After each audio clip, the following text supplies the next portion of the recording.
নমস্কার। আমরা কবিতা তো পড়ছি, কিন্তু লেখাপড়া জানার লোক হতে গেলে মাঝে মধ্যে কিছু গদ্য পড়তে হয়, কিছু প্রবন্ধ নিবন্ধ পড়তে হয়, কিছু তথ্য সংগ্রহে রাখতে হয়, যেগুলো এই ব্যক্তি আমির পক্ষে সংগ্রহ করে রাখা এবং যথাস্থানে ব্যবহার করা প্রায় অসম্ভব। এবং আমি বোধহয় সেটা চেষ্টাও কখনো করিনি বা আজও করি না। কিন্তু গদ্য বলতে গল্প, বিশেষত ছোট গল্প পাঠ করা যেতে পারে। বেশ কিছু অসুবিধা আছে আমার, সেসব অসুবিধাগুলোকে অতিক্রম করে আমি পাঠ করতে পারি। যেমন আমি প্রেমেন্দ্র মিত্রের প্রচুর গল্প পড়েছি আমার যোগ্যতা দিয়ে। পড়াগুলো খুব সুন্দর হয়নি, সবাই জানেন, কিন্তু পড়েছি। গল্পগুলো তো পড়েছি, কারুর উপকার না হোক আমার তো হয়েছে, আমার তো পড়া হয়েছে গল্পগুলো। প্রেমেন্দ্র মিত্রের গল্প পড়েছি, রবীন্দ্রনাথের বেশ কিছু ছোট গল্প পড়েছি, যে ছোট গল্পগুলো প্রায় অপরিচিত। রবীন্দ্রনাথের বিখ্যাত গল্পগুলোই সকলে জানেন, কিন্তু আমি বিখ্যাত গল্পগুলিকে পড়বার ঝুঁকি নিইনি। না নিয়ে একদম অপরিচিত বা প্রায় অপঠিত গল্পগুলোকে আমি পড়েছি। এছাড়া আরও কিছু পত্রপত্রিকা, বইপত্র থেকে গল্প পড়েছি। আজকে একটা গদ্যের বই হাতে নিয়েছি পড়বার সাহস করে, দুঃসাহস করে। বইটি আপনারা সবাই জানেন, বিখ্যাত বই একটি, অশোক মিত্রের লেখা আপিলা চাপিলা। অশোক মিত্রের লেখা আপিলা চাপিলা থেকে আমরা পড়ব, আজকে পড়ব 1 নম্বর পর্বটি। একজন মূর্খ অশিক্ষিত মানুষের পক্ষে এই বইটি প্রকাশ্যে পড়তে চাওয়া, এমনি তো কিছু আইনানুগ অসুবিধা আছেই।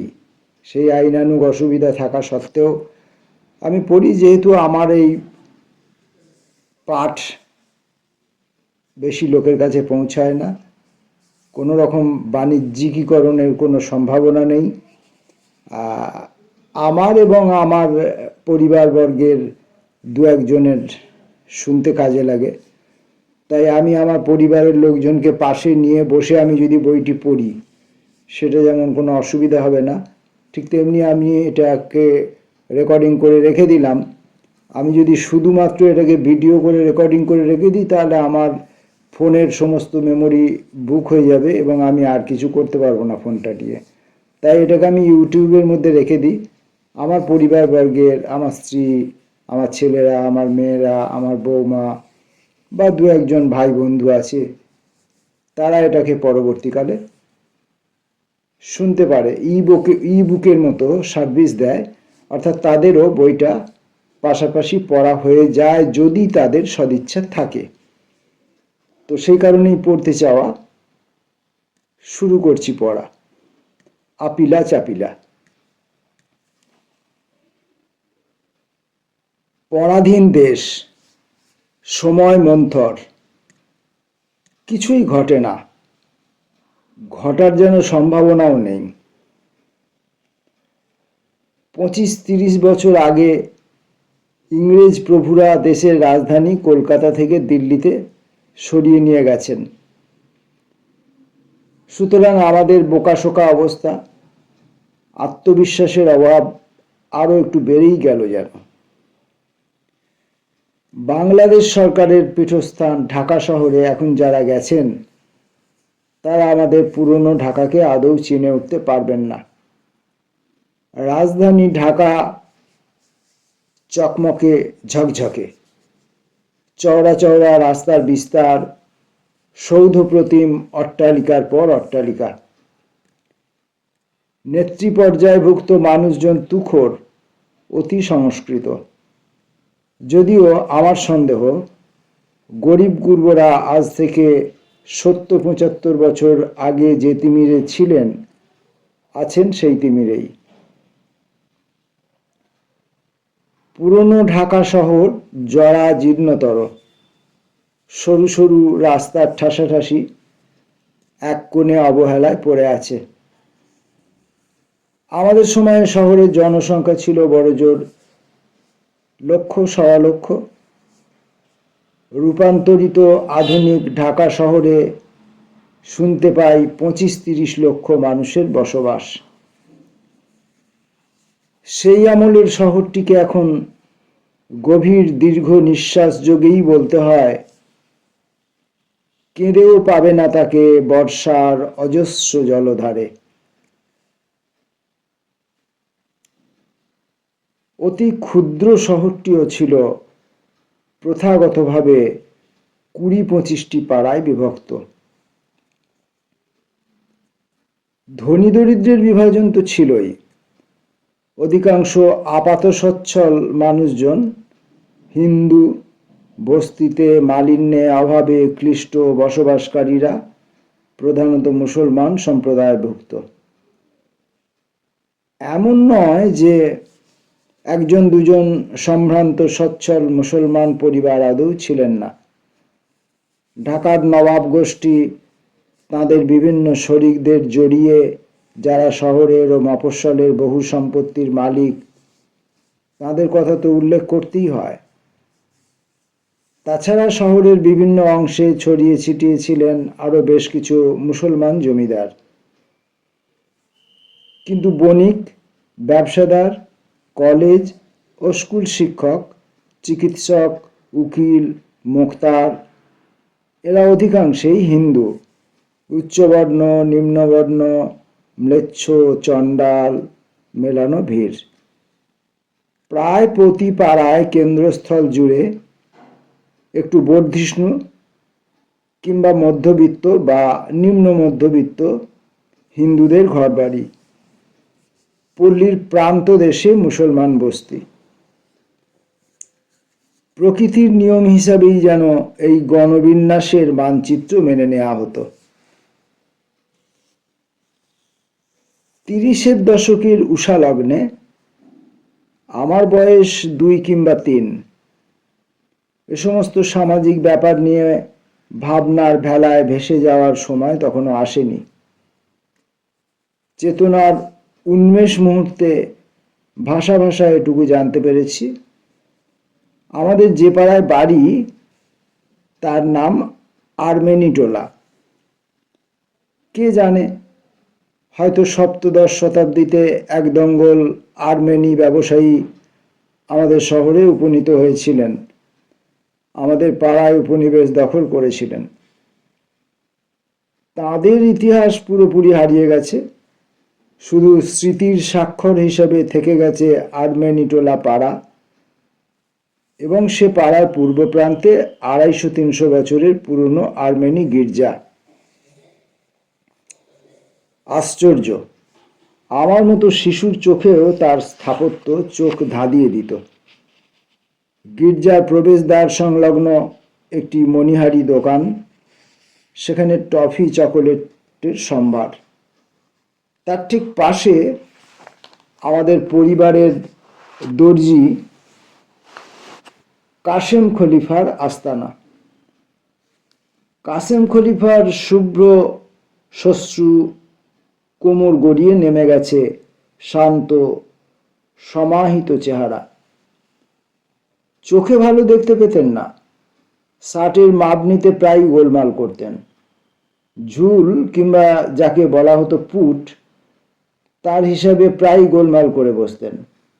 হাতা বড় হলে বলতেন, খোকা মিয়া ওটাই ফ্যাচাং। হাতা ছোট হলেও বলতেন একই কথা। সেই গির্জার পাশেই সিনেমা হল, পিকচার হাউস। কয়েক বছর বাদে হাত বদল হয়ে যা হলো নিউ পিকচার হাউস। আমার কাকার সঙ্গে এই সিনেমা ঘরের মালিকের কি যেন সৌহার্দ্য সম্পর্ক ছিল। সেই সুবাদে আমরা বাড়ির ছেলেমেয়েরা প্রতি সপ্তাহে বিনা টিকিটে দুপুরে ম্যাটিনি শোতে ছবি দেখতে যেতাম। বস্তির কুট্টি সম্প্রদায়ের যারা সেই দুপুরে একটু আয়েশ করতে সিনেমা ঘরে যেতেন। তাদের সঙ্গে আমাদের চমৎকার বিনিময় সম্পর্ক গড়ে উঠেছিল। তারা আমাদের প্রায় চিনেবাদাম কিংবা শীতের মরশুমে নুন ছড়ানো কুল খাওয়াতেন। একটা ব্যাপার বুঝে উঠতে পারতাম না, পিকচার হাউসে অ্যাডভেঞ্চারের ছবি দেখতে বাধা নেই, কিন্তু অন্য পাড়ার সিনেমা ঘরে বাংলা ছবি দেখা মানা আমাদের ছোটদের বাড়ির অনুশাসন। সুতরাং পাতলা গোলাপি কাগজে আসিতেছে আসিতেছে বা অদ্য শেষ রজনী, নয়তো ফুল সিরিয়াল, কোনো পরব উপলক্ষে একসঙ্গে 3-4টি চলচ্চিত্রের প্রদর্শনী, সেসবের রোমাঞ্চ রহস্য পুরো স্কুল জীবনে অধরাই থেকে গেছে। যখন সপ্তম শ্রেণীতে পড়ি, লীলা দেশাই সাইগল অভিনীত জীবন মরণ ছবি হইচই ফেলে দিয়েছিল। আমার কোনো কোনো সহপাঠী 3-4বার করে দেখেছে, আমি একবারও দেখিনি।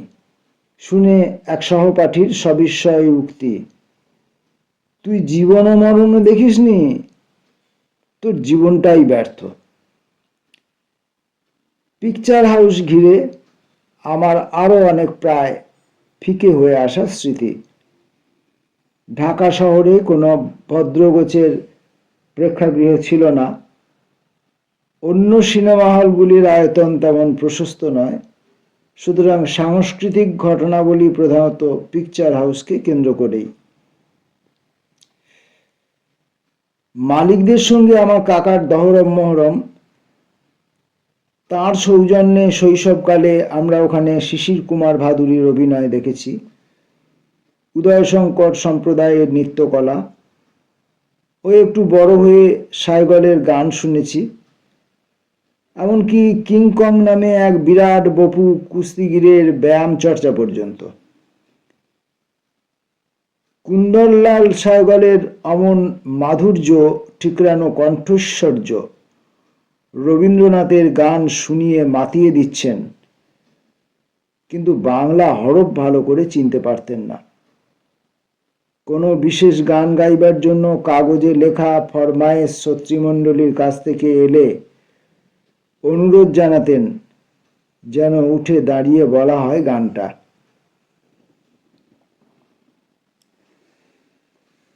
সীতার সেই দৃশ্য এখনো চোখে ভাসছে। আধো ছায়া আধো আলোয় মুহ্যমান মঞ্চ, রামরূপী শিশির কুমারের অস্থির অন্তর্বিদীর্ণ হাহাকার, প্রজারঞ্জন তরে জানকীরে মোর দিচ্ছি বিসর্জন, প্রজারঞ্জন তরে জানকীরে মোর দিচ্ছি বিসর্জন। একটু বাদে বনপরীদের নৃত্য, প্রত্যেকের হাতে বৃত্তাকার রঙিন কাগজের চক্র, নুপুরও বেজে যায় ঋণী ঋণী, আমারও মন কয় চিনি চিনি, পারুল শুধাইল কে তুমি গো, অজানা কাননের মায়ামৃগ। জ্ঞানান্বিত হবার পর জেনেছি নৃত্য পরিকল্পনা হেমেন্দ্র কুমার রায়ের। হ্যাঁ, যখের ধনের তিনিই। 2-3 বছর বাদে শিশির কুমার ভাদুরী আবার এসেছেন রীতিমতো নাটক নিয়ে। প্রথম সারিতে আমরা 2 ভাই, তারপর মা, পাশের 2টি আসন খালি। নাটকের মধ্যে নাটক, অধ্যাপক দিগম্বর মিত্রের ভূমিকায় শিশির কুমার এবং অধ্যাপকের স্ত্রী কঙ্কাবতী দেবী খালি আসন দুটিতে এসে বসলেন। অন্ধকার প্রেক্ষাগৃহ, হঠাৎ মঞ্চে অভিনীত দৃশ্যের কোনো বিশেষ অংশ অবলোকনে সম্ভবত বাড়ি থেকে পালিয়ে যাওয়া বনরূপী রানীবালাকে দেখে অধ্যাপক ক্ষিপ্ত, উঠে দাঁড়িয়ে মহিলা বিরোধী কি এক উক্তি করলেন। কঙ্কাদেবী তাকে সামাল দিতে পারছেন না, প্রেক্ষাজুড়ে শোরগোল। হঠাৎ শিশির কুমার নিচু হয়ে ক্ষমা চাওয়ার ভঙ্গিতে আমার মাকে বললেন, কিছু মনে করবেন না, এসব পাগলা দিগম্বরের প্রলাপ। আমার মা অভিভূত। কিন্তু এসব কয়েক বছর ব্যবধানের কথা। আমি যখন 7-8 বছরে পৌঁছেছি চেতনার প্রারম্ভিক উন্মিলনে, আমি তো তখনও বাড়ির চৌহদ্দির মধ্যে বাঁধা। শুধু 3-4টি আবছা স্মৃতি কুহকের মতো তাড়া করে ফেরে। বাড়ির পাকা প্রধান অংশ দক্ষিণ থেকে উত্তরে এবং উত্তরের প্রান্তিক ঘর থেকে পশ্চিম দিকে প্রলম্বিত। বাইরের উঠোন ঘাসে ছাওয়া, বাইরের পাঁচিলের গা জুড়ে একটানা হরেক রকম ফুলের ফলের গাছ। বাইরেকার মাঠের দক্ষিণ প্রান্তে বাড়ির লোকজনদের জন্য থাকার আধপাকা ব্যবস্থা। পাশে খানিকটা ফাঁকা জমিতে পোষা হাঁসদের কাকলি, তার পাশে একটা দুটো সুপুরি নারকেল গাছ এবং ঘন শাখা প্রশাখায় ছাওয়া একটি অশ্বত্থ গাছ। অন্দরের উঠোনে ঘাস নেই, নিকষ মৃত্তিকা। উঠোনের পশ্চিম দিকে রান্নাঘর, খাবার জায়গা। দক্ষিণে একটি মস্ত আটচালা, যাতে বাড়ির মহিলারা ধান কুটতেন, চিড়ে মুড়ি ভাজতেন, পিঠে পায়েস তৈরি করতেন এবং সংসারের পুরনো জিনিসপত্র যা বাতিল করতে মায়া লাগে, আটচালার উপর দিকে একটি আধা কুঠুরিতে, যাকে আমরা বলতাম কার, সেখানে সংরক্ষণ করা হতো। কাঠের সিঁড়ি বেয়ে সেই কুঠুরিতে ওঠা। বাচ্চাদের মধ্যে আমরা যারা দুঃসাহসী তারা হয়তো তরতর করে উঠে যেতাম, কিন্তু নামবার সময় ভয়, এই বুঝি পা পিছলে যায়। যা বলছিলাম, আবছা এলোমেলো একটি দুটি স্মৃতি। ফাল্গুন চৈত্রের কড়া রোদ, ভিতরকার উঠোনের মাটি ফেটে চৌচির, আলগা আলগা অসংখ্য বিশুষ্ক ছোট মাপের ঢেলা। ডান পায়ের গোড়ালি লাট্টুর মতো ঘুরিয়ে ঢেলাগুলি মিনিটের পর মিনিট ধরে গুঁড়ো করে যেতাম। পরাধীন দেশ, মধ্যবিত্ত পরিবার, স্বদেশী পরিবার, কোনো রকম আতিশয্যের বালাই ছিল না। আমাদের খেলনাপাতিও যৎসামান্য। অবোধ শিশুকে গুরুজনরা বিপ্রাহরিক বিশ্রামে অভ্যাস করাতে চেয়ে শেষে হাল ছেড়ে দিয়েছিলেন। আমি উঠোনময় ঢেলার পর ঢেলা গুঁড়ো করে চলেছি। খেলা আবিষ্কার হচ্ছে, প্রহর কাটছে। অথচ ভরা বর্ষায় এই উঠোনেই অন্যরকম চেহারা। পাকা দালানের ছাদ থেকে, আটচালা রান্নাঘরের ছাদ থেকে আম গাছের শরীর বেয়ে বর্ষার জল উপচে পড়ছে। একটা সময় উঠোন থই থই। আমাদের আনন্দ ধরে না। অবিশ্রাম কাগজের নৌকো বানিয়ে ভাসিয়ে দেওয়া, টুকরো অন্য একটি মনে আসা, মনে পড়া, শরৎ অথবা বসন্ত ঋতু, হয়তোবা ত্রয়োদশী বা চতুর্দশী, প্রায় পূর্ণ চাঁদ পূবের আকাশে। বাড়ির বাইরের মাঠে আমি উত্তর থেকে দক্ষিণে দৌড়চ্ছি, চাঁদও দৌড়চ্ছে আমার সঙ্গে। দক্ষিণ থেকে উত্তরে ছুটছি, চাঁদও ছুটছে। ওই সময় কি যতীন্দ্রমোহন বাগচির সেই কবিতা, বাঁশবাগানের মাথার ওপর চাঁদ উঠেছে ওই, মাগো আমার শোলক বলা কাজলা দিদি কই, চেতনার সঙ্গে আষ্টে পৃষ্ঠে জড়িয়ে গিয়েছিল।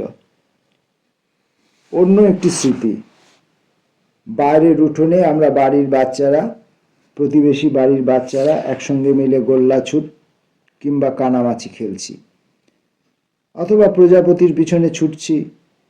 কাঁঠাল চাপার গাছ, গুলঞ্চ, মরশুমি ফুল, পাতাবাহার, আকন্দ, শেফালির ঝাড়, এসব কোনো কিছুই নয়। আমাকে সবচেয়ে আকৃষ্ট করত কামরাঙা গাছ ও তার ফল। নরম সবুজ রঙের শান্ততা, 5-6টির উপর থেকে নিচ পর্যন্ত আলম্বিত কোমল শৃঙ্গসম ঢেউ, 2 ঢেউয়ের মাঝখানে মসৃণ সংকীর্ণ মালভূমি। খেতে একটু কষের আস্বাদ, কিন্তু খাবার চাইতেও আমি হাত বুলাতে বেশি ভালোবাসতাম এবং কামরাঙা নামের সম্মোহনে বুঁদ হয়ে থাকতাম। পরিণত বয়সে আত্মীয় স্বজনের কিংবা বন্ধু বান্ধবদের যাদের কন্যা সন্তান লাভের সৌভাগ্য হয়েছে তাদের বলতাম, মেয়ের ডাক নাম কামরাঙা রাখো। তারা শিহরিত হতেন, লজ্জা লজ্জা। কোনো মেয়ের নাম কামরাঙা রাখলে তার ভবিষ্যৎ যে কি প্রগাঢ় অন্ধকারে ডুবে যাবে তাদের মুখে সেই শঙ্কার ছায়া দেখতে পেতাম। অন্য যে স্মৃতি, আমাদের বাড়ির মাত্র ৮ মাইল উত্তরে কারাগারের মস্ত উঁচু পাঁচিলের আয়তন ও বিস্তার দেখে বিস্ময়ে বিস্ফারিত হতাম, ভয়ও পেতাম একটু একটু। কারণ আমাদের বলা হতো চোর ডাকাত খুনে দুশ্চরিত্রদের সাজা দিয়ে কারাগারের অভ্যন্তরে সতর্ক পাহারায় রাখা হয়েছে। একটু একটু করে চেতনার পরিধি বাড়ে। ক্রমে জানতে পারি শুধু চোর ঠগিরাই নয়, জেলে আটকে আছেন বিচারে দণ্ডিত কিংবা বিনা বিচারে বন্দী যারা স্বদেশী করছেন তাঁরাও মহান পুরুষ। তাঁরা দেশকে বিদেশির হাত থেকে মুক্ত করবেন, সেই সঙ্গে প্রাণোৎসর্গ করতেও তারা প্রস্তুত। তাঁদের শ্রদ্ধা করতে হয়, অনুসরণ করতে হয় তাঁদের জীবনের দৃষ্টান্ত। এরই মধ্যে আমরা শিশুরা কি করে যেন শুনতে পেলাম বিশ্ববিদ্যালয়ে আমার বাবার এক প্রতিভাবান ছাত্র অনিল দাস ঢাকা জেলে বন্দী হয়ে আছেন। আমাদের বাড়ির আর বাড়ির পরিধির বাইরেও তার পৃথিবীর ভয়ঙ্করতা আমাদের অনুমানের অনেক দূরে। একদিন সারা শহর জুড়ে আলোড়ন, পাড়াতেও শোরগোল। অনিল দাস তার কারাকক্ষে মাঝে মাঝেই বেপরোয়া চিৎকার করে উঠতেন, বন্দে মাতরম। যতবার চেঁচাতেন ততবার জেলের প্রহরী তাকে চাবুক দিয়ে, লাঠি দিয়ে, মুষ্ঠাঘাত সহ মারতেন। সেই রকমই নাকি নির্দেশ ছিল জেলের সাহেবের। এমনই এক রাতে অনিল দাস সামগানের মতো অবিরত অপ্রতিহত চেঁচিয়ে গেছেন, বন্দে মাতরম। প্রতি উচ্চারণের সঙ্গে বর্ষিত হয়েছে কষাঘাত। উচ্চারণ ক্ষীণ থেকে ক্ষীণতর হলেও তবু তা থামতে চায়নি। একটা সময় কিন্তু থেমে গেল। প্রহারের উৎপীড়নে অনিল দাসের প্রাণবায়ু নিঃসৃত। আমার অভিজ্ঞতা এবং জ্ঞানের মানচিত্র প্রথম শহীদ হিসাবে অনিল দাসের নাম মুদ্রাঙ্কিত। সারা শহর উত্রল, কিন্তু পরাধীন দেশ মন্থর সময় ক্ষণিক বাদে সেই আবেগ, ক্রোধ, বিলাপের চিৎকারও স্তিমিত হয়ে গেল। পরে বড় হয়ে অন্য অভিজ্ঞান স্বাধীন ভারতে কলকাতার রাস্তায় 1949 সালের এপ্রিল মাসে রাজবন্দীদের মুক্তির দাবিতে যে শোভাযাত্রা বেরিয়েছিল, কংগ্রেস সরকারের ফৌজ তার উপর গুলি চালালে ঘটনাস্থলে যে 4 জন মহিলার মৃত্যু ঘটেছিল তাদের অন্যতম লতিকা সেন অনিল দাসেরই সহোদরা। ওই পরিবারের শহীদ হওয়া বোধহয় অমোঘ বিধান ছিল। চেতনা ক্রমশ এক স্তরের পর অন্য স্তরে পৌঁছয়। আমরা অবাক বিস্ময়ে বিনয় বসু ও তার সঙ্গীতদ্বয় দীনেশ গুপ্ত এবং বাদল গুপ্তের রোমাঞ্চকর সাহসের কাহিনী শুনতে পাই। আর্মেনিটোলার দক্ষিণ প্রান্তে ইসলামপুর রোড পেরোলেই মিটফোর্ড হাসপাতাল, এপারে কেপি সাহার ওষুধের দোকান। বাড়ি থেকে ছুটে বেরিয়ে হয়তো কাটা ঘুড়ি ধরবার তাগিদেই কেপি সাহার দোকানের সামনে গিয়ে কোনোদিন পৌঁছেছি। কর্মচারীরা কোনো বাড়ির ছেলে তা জানতেন, একা এত দূর চলে এসেছি দেখে দোকানের ভিতর নিয়ে গিয়ে বসাতেন, কাউকে সঙ্গে দিয়ে বাড়ি পাঠিয়ে দেবেন, কয়েক মিনিটের প্রতীক্ষা। তাদের মধ্যে একজন হঠাৎ কাহিনী বলতে শুরু করে দিলেন, খোকা শোনো, হাসপাতালের ওই যে ফটকটা দেখছো, হঠাৎ ভোরবেলা হাসপাতালের ভেতর থেকে সকাল 9টা 9:30 হয়তো হবে, পরপর শব্দ, পট পট পট পট পট পট, গুলি ছোড়ার শব্দ। মুহূর্তের মধ্যে দোকানপাট বন্ধ হয়ে গেল। আমরাও দোকান বন্ধ করলাম। জানলার ফাঁক দিয়ে দেখলাম বিনয় বসু বেরিয়ে এলেন। পিস্তলটি বাঁ দিকের পকেটে পুরে ডান দিকের পকেট থেকে রুমাল বের করে মুখ মুছলেন। তারপর পাড়ার অভ্যন্তরে ঢুকে রায়বাহাদুর সত্যেন ভদ্রর বাড়ির চত্বর পেরিয়ে পিকচার হাউসের পিছনের পাঁচিল পর্যন্ত এগুলেন। পাঁচিল ডিঙোলেন। আর্মেনি গিঞ্জার পাশে ওর বন্ধুরা সাইকেল নিয়ে অপেক্ষমান। সবাই একত্র হয়ে ফুলবাড়ি রেল স্টেশনে চলে গেলেন। নারায়ণগঞ্জ পৌঁছলেন। গোয়ালন্দের জাহাজ ধরলেন। গোয়ালন্দ থেকে ঢাকা মেলে চেপে শিয়ালদা, তারপর কলকাতার জনারণ্যে হারিয়ে গেলেন। দিন দশেক বাদে রাইটার্সের দোতলায় গোলাগুলির ঝড়। ৩-৪ জন উচ্চপদস্থ সাহেব আমলা ঘায়েল হলেন, কোতল হলেন। বিপ্লবী অভিযানের নায়ক বিনয় বসু, তাঁর সঙ্গীতদ্বয় দীনেশ গুপ্ত ও বাদল গুপ্ত। অ্যাকশন শেষে পরিকল্পনা অনুযায়ী বাদল গুপ্ত পটাশিয়াম সায়ানেট গলাধঃকরণ করে বিনয় বসু ও দীনেশ গুপ্ত পরস্পরের প্রতি গুলি ছুঁড়লেন। ৪ দিন বাদে হাসপাতালে বিনয় বসুর মৃত্যু। বাদল গুপ্ত বেঁচে গেলেন। পরে তাকে ফাঁসি কাটে ঝোলানো হলো। এই ইতিবৃত্ত কতটা সেই দোকান কর্মচারীর মুখ থেকে শুনেছিলাম, কতকটা মা জেঠিমা, বাবা কাকা, পাড়ার অন্যদের কাছ থেকে, তা এখন আর আলাদা করে বলতে পারি না। কিন্তু আমাদের ঘোর লেগে গেল। দীনেশ গুপ্তকে ফাঁসিতে লটকানো হলো। পরদিন ফরওয়ার্ড না অ্যাডভান্স কোন কাগজে প্রথম পৃষ্ঠায় 7 কলাম জুড়ে শিরোনাম, ডাউন্টলেস দীনেশ ডাইজ অ্যাট দ্য ডন। বাড়িতে স্বদেশী আবহাওয়া। গান্ধীজি মহারাজের ভক্ত সবাই।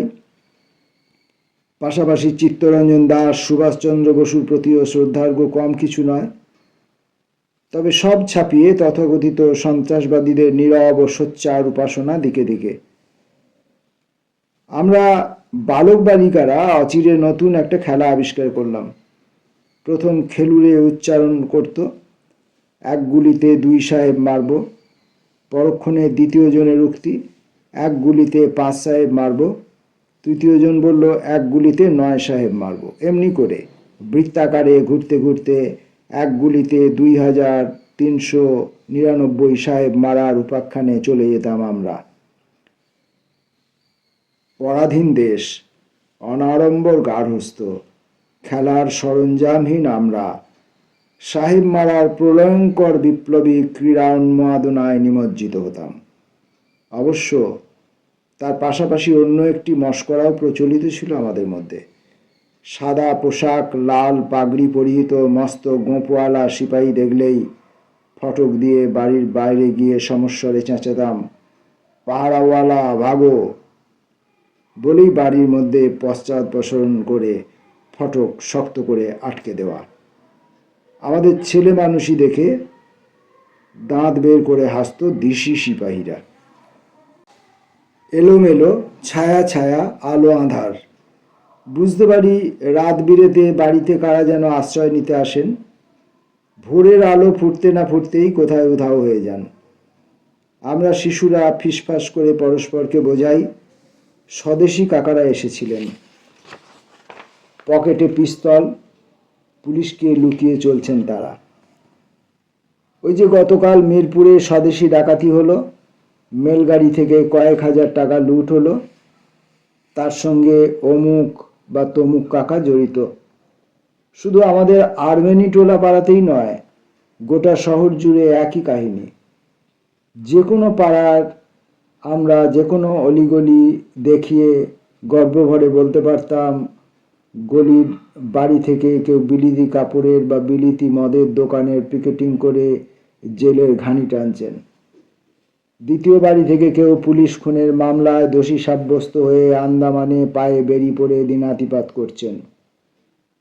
তৃতীয় বাড়ির প্রথম পুত্র সন্তান রাজনৈতিক কারণে বিনা বিচারে বন্দী হয়ে আছেন দমদম কি মেদিনীপুর জেলে। ওই বাড়ির কন্যা সন্তানটি আবার লীলা রায়ের স্ত্রীসংঘের সঙ্গে যুক্ত। তিনি হয়তো দাদা দিদিদের মতো দুতির কাজ করতেন, কেমন করে পিস্তল পাচার করতে গিয়ে হাতে নাতে ধরা পড়ে যান, সেই থেকে আমাদের ঢাকা জেলেই আটক হয়ে আছেন। বহু যুগ বাদে আমার যুবা বয়সে জীবনানন্দ দাশ আমাকে জানিয়েছিলেন, এমন এক রাজবন্দিনীর বৃত্তান্ত খবরের কাগজে পড়েছিলেন, রাজশাহী জেলে কারারুদ্ধ, নাম বনলতা সেন। রাজশাহী থেকে নাটোর তো মাত্র এক কদম দূর। কোনো বাড়িতেই এমন সন্তানদের খামতি ছিল না। গান্ধীজির পূর্ণ স্বরাজ ঘোষণায় তেমন আস্থা বিশেষ কারণ নেই। থেকে থেকে উচ্চারিত হচ্ছে রাজদেও, সুখদেব, ভগৎ সিং, বটুকেশ্বর দত্তদের নাম। তাছাড়া আমাদের ঘরের মানুষ বিনয়, বাদল, দীনেশরা তো আছেনই। শিশুদের কাছেও তখন এই নামগুলি প্রেরণা, নামগুলি বহন করছে স্বপ্নের দোতনা। অথচ উদ্ভট কাণ্ড, এই স্বদেশী পরিবারের মধ্যেও শীতের আমেজ এলেই বাবা কাকারা কেমন উত্তেজিত হয়ে উঠতেন ক্রিকেটের নেশায়। তাঁরা বিভোর, অহরাত্র ক্রিকেট নিয়ে আলোচনা। পল্টন মাঠে আমাদের ঘরোয়া ক্রিকেট তো আছেই, পাশাপাশি দুই দল, ভিক্টোরিয়া স্পোর্টিং ও ওয়ারি ক্লাব। দুই দলের মধ্যে বন্ধুতার অন্ত নেই, রেষারেষিরও।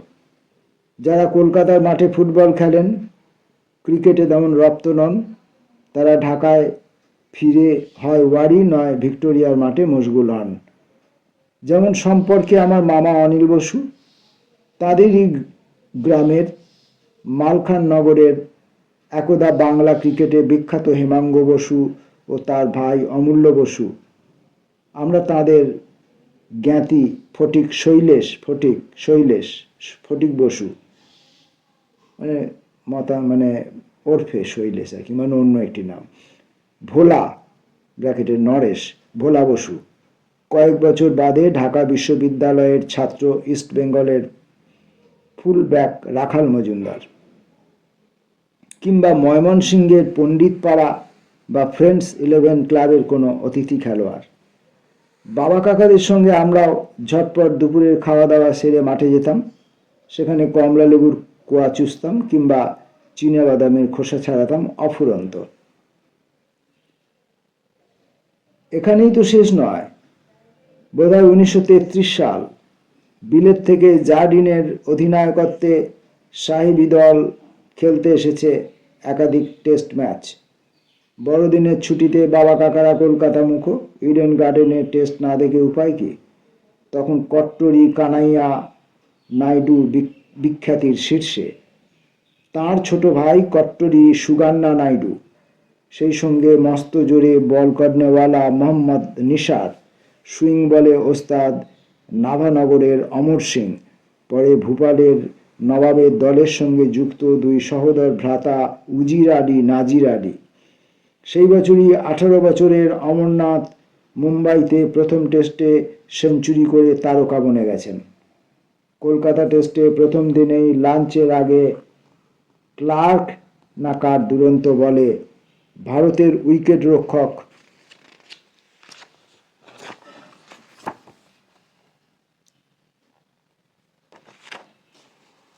দিলওয়ার হোসেনের মাথা ফেটে গেল।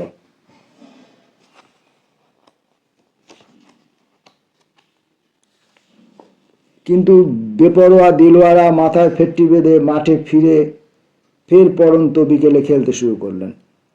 চৌকোর পর চৌকো মেরে মাঠ ভর্তি দর্শকদের চোখ ধাঁধিয়ে দিলেন। বাবা কাকারা উত্তেজনার তুঙ্গে পৌঁছে যাচ্ছেন। 13-14 বছর বাদে অমিয় চক্রবর্তী মশাই কবিতা লিখেছিলেন, মেলাবেন তিনি মেলাবেন। সত্যই সেই 30-এর দশকের মধ্যে মুহূর্তে এই আপাত বৈপরীত্যকে মেলানোর পালা। স্বদেশি বোমা পিস্তল, তার সঙ্গে সমান তালে মায়ালু বিলিতি ক্রিকেট। আমার এখন অনুমান, আসলে ক্রিকেটও তখন দেশপ্রেমের প্রতীক হিসেবে প্রতিভাত হয়েছিল। সেই 1911 সালে গোরা দলকে হারিয়ে মোহনবাগান শিল্ড জিতেছিল, যার সম্মোহন 25 বছরেও কাটেনি। 20-25 বছর বাদে ক্রিকেটে নতুন করে দেশকে ভালোবাসার বহিঃপ্রকাশ। লাল মুখোরা আমাদের নির্যাতন করেছে, নিষ্পেষণ করেছে, আমাদের ছেলেদের ফাঁসি কাটে ঝুলিয়েছে, তবু আমরা মরে যাইনি। ওদের অস্ত্রেই ওদের নিধন করেছি, করব ক্রিকেটের মধ্যবর্তীতায়। ডানপিটে বিনয় বসু স্বয়ং ক্রিকেটে ওস্তাদ ছিলেন। তার পরের দুই ভাই জামশেদপুরে কর্মরত, বহুদিন বিহার ক্রিকেট দলের হয়ে খেলেছেন। তাদের একজন বিমল বসু অনেক বছর বিহার দলের ক্যাপ্টেন পর্যন্ত ছিলেন। স্থবির শহরে বেড়ে ওঠা আমরা বালক বালিকার দল, উত্তেজনার খোরাক চট করে সংগ্রহ হবার নয়, কিন্তু তাও হয়। জন্মাষ্টমী উপলক্ষে নবাবপুর ইসলামপুরের মিছিল, ধর্ম নির্বিশেষে সাধারণ মানুষের সোৎসাহ যোগদান। ইসলামপুরের মিছিলের প্রধান পৃষ্ঠপোষক ঢাকার নবাব বাহাদুর, নবাবপুরের মিছিলের রূপবাবু রঘুবাবুরা বণিক সম্প্রদায়ের শীর্ষস্থানে অধিষ্ঠিত যারা। সেজেগুজে আমরা বাচ্চারা বড়দের সঙ্গে ঘোড়ার গাড়িতে চেপে অকুস্থলে যেতাম। কোনো পরিচিত বাড়ি দোতলা বা তেতলায় জায়গা করে নিতাম। আকুল আগ্রহে শোভাযাত্রার দীর্ঘায়িত বর্ণিল শোভা চোখে দেখে উপভোগ করতাম।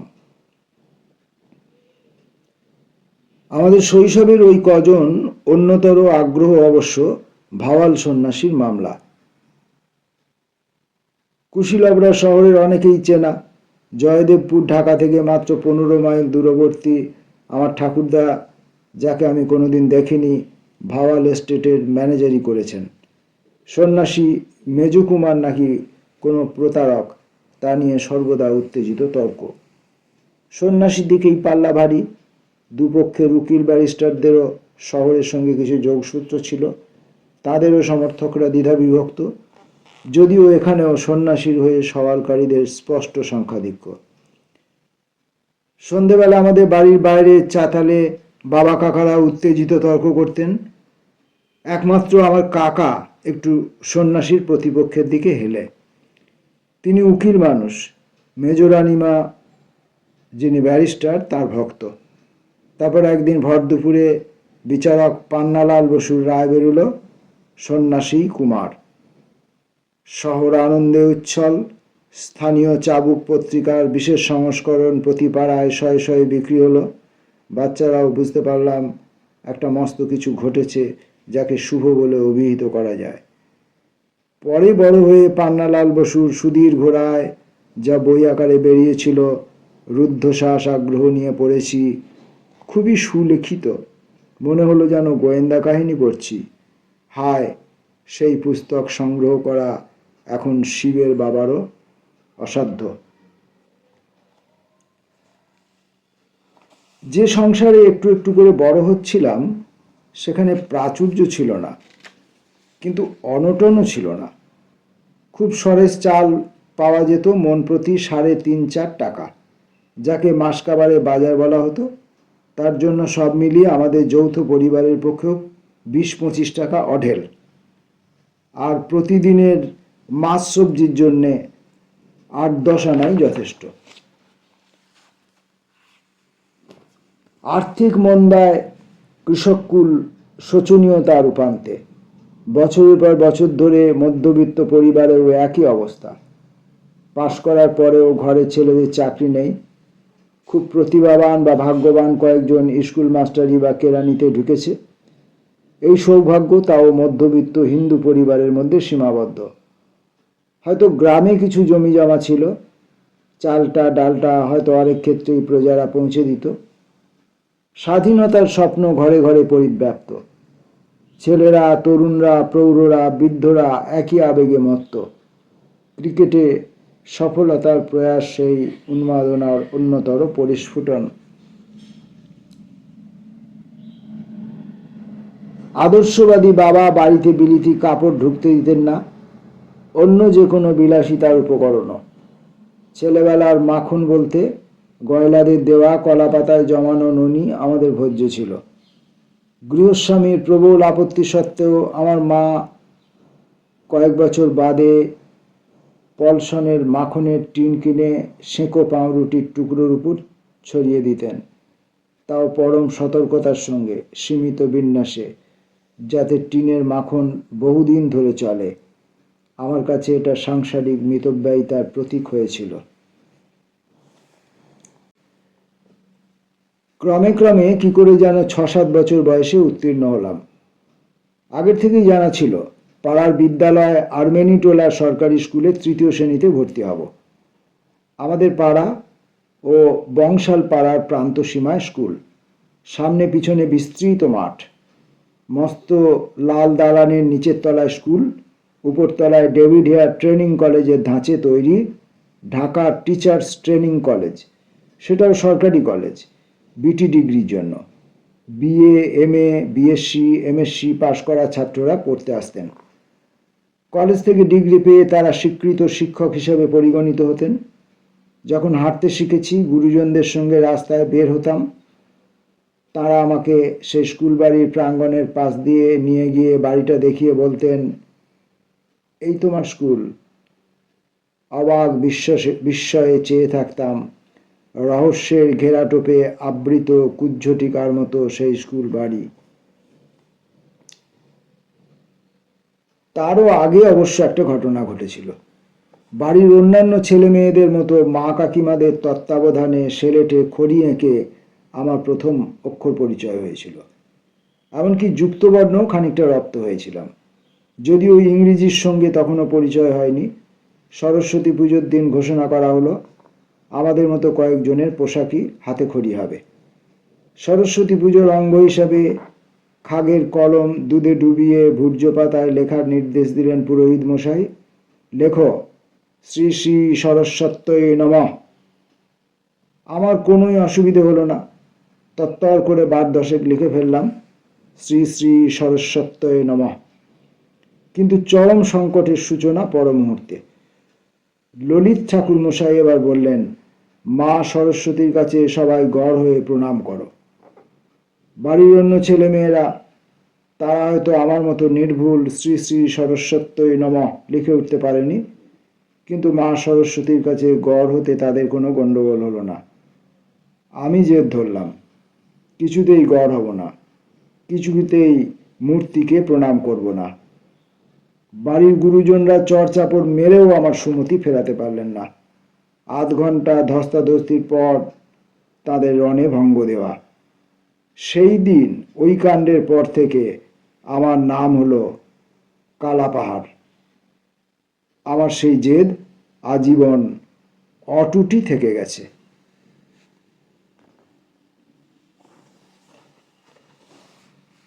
আপিলা চাপিলার প্রথম পর্বটি আমরা পড়লাম।